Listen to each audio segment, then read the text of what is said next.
Hello there, I am Sheila Capistran of Ada Tomato, and I am here at my friend Zach's place where we're going to be saving some seed from this eggplant.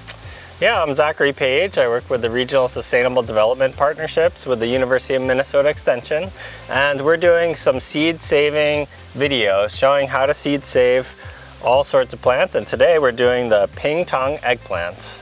So where did you get the seed for this eggplant, Zach? So I got the seed for this eggplant, the Kitazawa Seed Company. It's called Long Ping Tong. It's a beautiful purple eggplant. A lot of farmers grow it and it's popular, so I wanted to try it. And it's open pollinated, it says that right on the website. So that's important, that shows that I could save the seed and from year to year, and the seeds will look like the parent. And if you're growing just one variety of something, you don't have to worry so much about isolation distance, but you probably grow more than one variety. What's the distance for this? So with eggplants, we've got a seed company, North Circle Seeds. So yeah, I grow like 3 or 4 different types of eggplants. The easy way to do it would just be, grow one variety. But for the distance, because bees will land on the flowers and cross-pollinate flowers of eggplant, I'll separate them in between 50 feet and 100 feet, somewhere in there. And that's far enough where the bees won't go and land and cross the different eggplants. So then I'll know the seeds are true to type. All right, here we are in the spring. Perfect time to start seeds. So what I like to start with is a good soil mix. So this is an organic soil mix. It actually has some fertilizer in it, like crab meal, fish meal. This is a really good one. It's called the Seed Catapults. There's also Pro Mix, but what you really want in a soil mix is loose soil. So it has some vermiculite in it, and vermiculite is really good for loosening up the soil, allowing the roots to get in. And then sometimes I might add a little blood meal, which is also good for nitrogen, for those, helping those nice leaves grow. So what we're gonna do is we're gonna break open the soil bags. I like to use a big tub.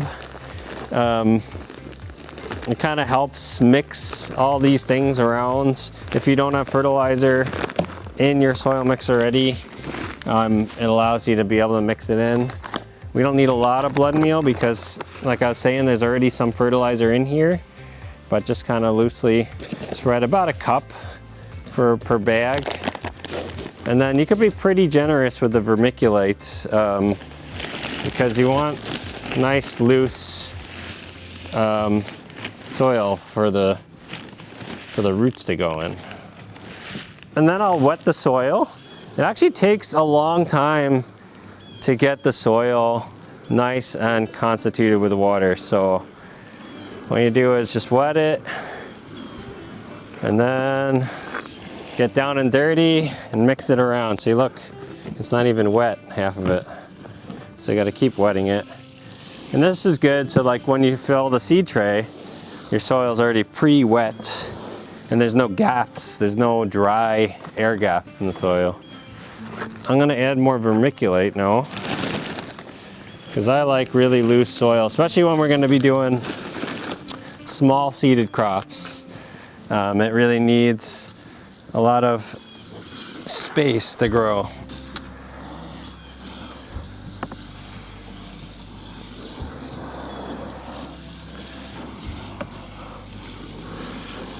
So it looks like it's piling up here, but once you mix it around, see, it's still dry. And this is a good soil mix. There's not a lot of big sticks. So if you're looking for a good soil seed starter mix, look for one that doesn't have a lot of big chunks, big sticks. This one's pretty good. It has, it's very loose.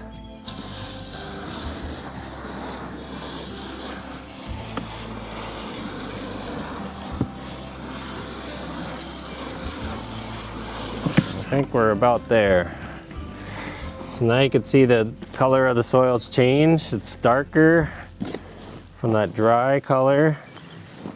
And it takes a minute. I think it's got a good amount of vermiculite in there. You can kind of see it here. So that'll just help provide the roots with that space and not clump up on you. So now we're gonna take our tray here. So this tray is called a 288. It's got 288 cells. This is kind of for the serious farmer.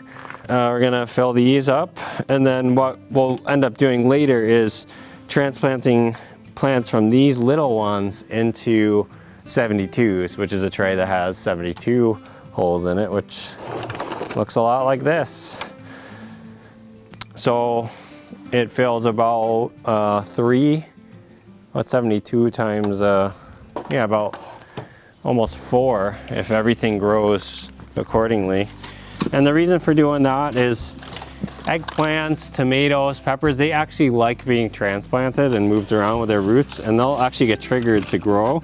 So it's good for that, and it's also good for if a few of the plants didn't grow, then you're not wasting a whole bunch of soil in the big trays. And you're just using up a little space on the 288s. So I'm just gonna add a little more water here. So you can pack it in pretty well. And then the important part is to do this nice hit here. So I'm gonna do it on the cement, kind of show. I'm gonna drop it here. So look at everything went down, right? So you really wanna get it packed in. Look, that went down almost 1/4, and the cells on the edges always get left out. So those are almost empty. So we gotta put it back in now and do it again. All right, I'm gonna trust that there's enough soil there. We're gonna give it a few hits in here. And I think we're good. So now we're going to seed the eggplants into these little trays. I like to use this little Johnny's seeder. You could buy Johnny seeds, and there is a little top piece you could put on with a little hole to show the seeds, but I don't really use that. And basically you just tap it with your finger. That's a nice way to get 1, maybe 2 seeds at a time if you don't know if they're gonna all germinate. I'm not too particular if 1 or 2 fall in. And you could always separate, if there is 2, you could always separate them out later. All right, so now after we seed, we'll have a marker here. So these are from Minnesota Grown, really nice seed marker. So I'm gonna write the name of it, long eggplant. So we'll mark those. And what I'm gonna do now is press the seeds in. So we'll show this, getting the seeds in to the cell. And if this was maybe 4/8, I'll actually use all my fingers here, but so it's pressing them in and kind of sliding to the side so the seeds don't follow your fingers.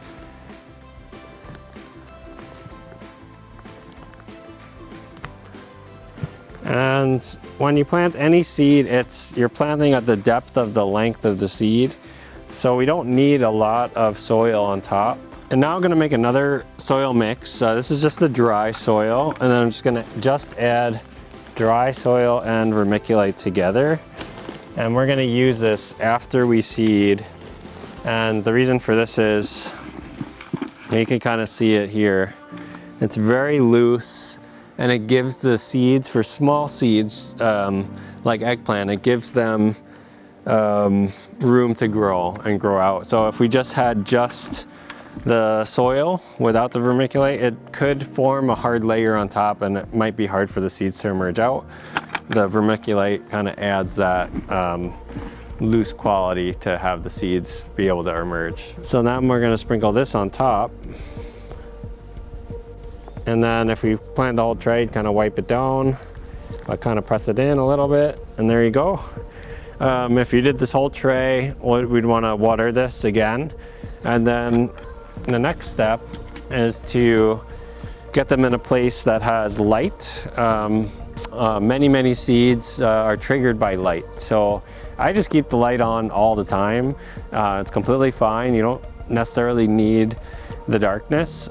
So get lights over it, we'll show that. And then Also, we need heat from the bottom part too, the underside. So these heat mats are great. You get a small one, a big one, and then I got that extra step because if you just turn this on, it could get up to 85, 90. It could get a little too high. Starting eggplants wants to be around 75 to 80 degrees. So this actually plugs into the heat mat, and then there's a little cord that you put right into the soil, right where the seed is, just like that. And then you could tell it what degree to stop using power at that temperature. So if I say 81 degrees or 78 degrees, this will turn off once it hits 78 degrees. So then you've got the perfect temperature for seed germination.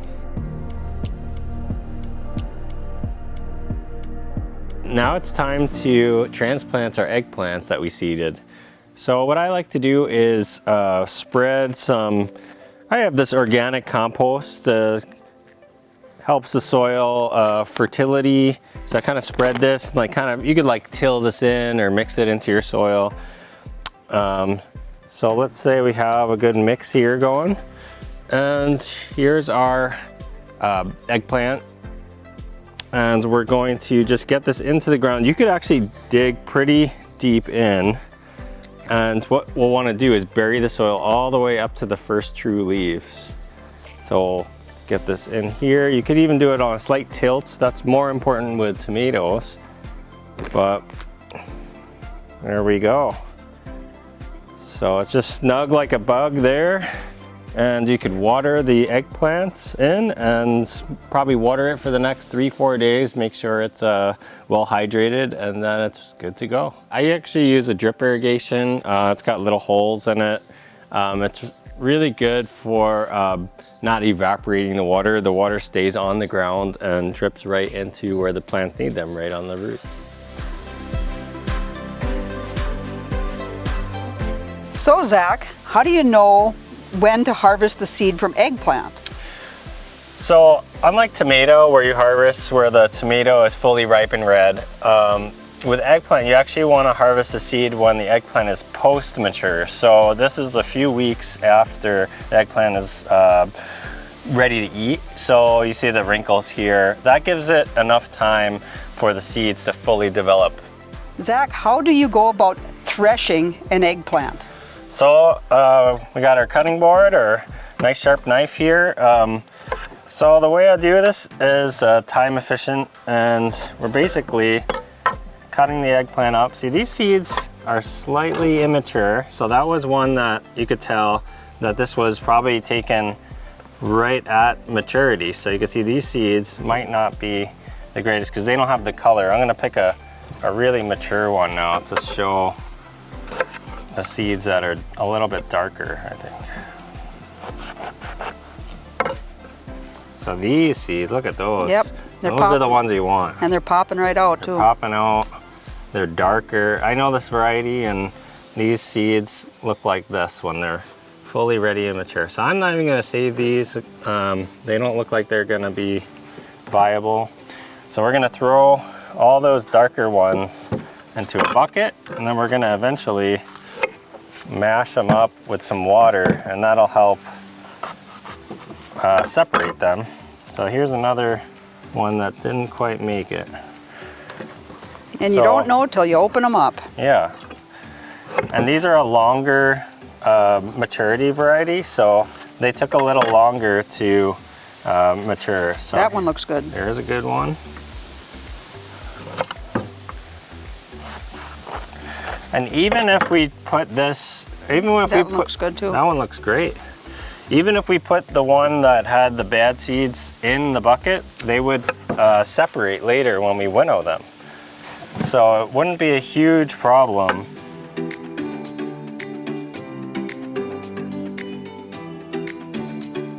So this is the start of threshing eggplants. Yeah, so we got our bucket, we got our eggplant cut up in there, sliced up a little bit. Don't worry about the seeds that are half sliced, those will winnow away. We got our big mashing stick from Menards, a big dowel. So we're just gonna add a tiny bit of water, and I'm gonna start mashing these eggplants up. And what is happening here is the good seeds are dense, so they'll go to the bottom of the bucket once we add a little more water. And we'll also be able to hand pick the pieces of the eggplant out once we have a lot of water, because those will float. So I'm just gonna go fast here.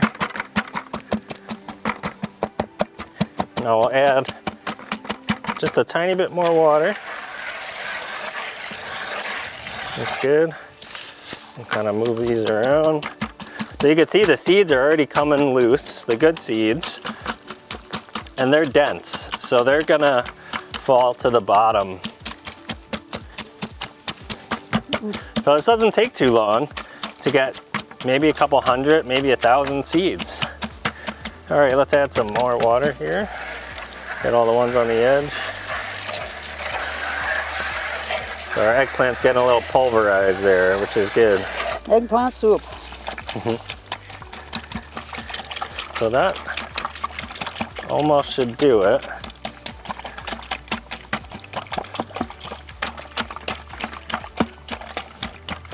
Okay. Now let's add a lot more water. So what we could do now is we could allow the good seeds to fall to the bottom, and we'll take out the big chunks of eggplant here. So tell me when. That's good, yeah. So these chunks of eggplant, they're always gonna be floating on top. So we maybe would have done this a little bit longer to get these seeds out, but you probably got a good supply at the bottom. For demonstration purposes, yeah. We'll see what we got here. Now we're into the winnowing process. So what we're gonna do is pour some of these bad seeds into this bucket too. And this bucket's clean, so if we wanted to do it again with these other seeds that are in here trapped, we could always do that as well. But let's just see what happened with our threshing and winnowing process. So pouring off the bad stuff, the other parts of eggplant. So look at that, what's left. That looks good. So let's add a little bit more water, and we'll do it one more time. And this is called water winnowing. You're using water to thresh and to winnow.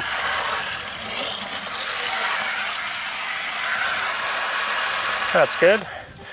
So unlike tomato, we don't need that fermentation process. This is yeah, there's no gel around the seeds like the tomatoes have. yeah. So this is easier a little bit, I think. All right, we're gonna go one more time with the water winnowing.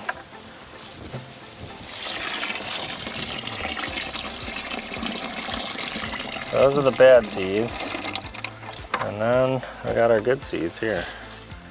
So this is the last step where we're gonna put the good seeds onto a sieve or a screen, and we're gonna show that we got some good seeds here that we're gonna start to dry out. So now we're gonna just get these seeds onto this nice silica gel plastic mat here where we're gonna continue drying them. So here we go. That looks like it was made for it.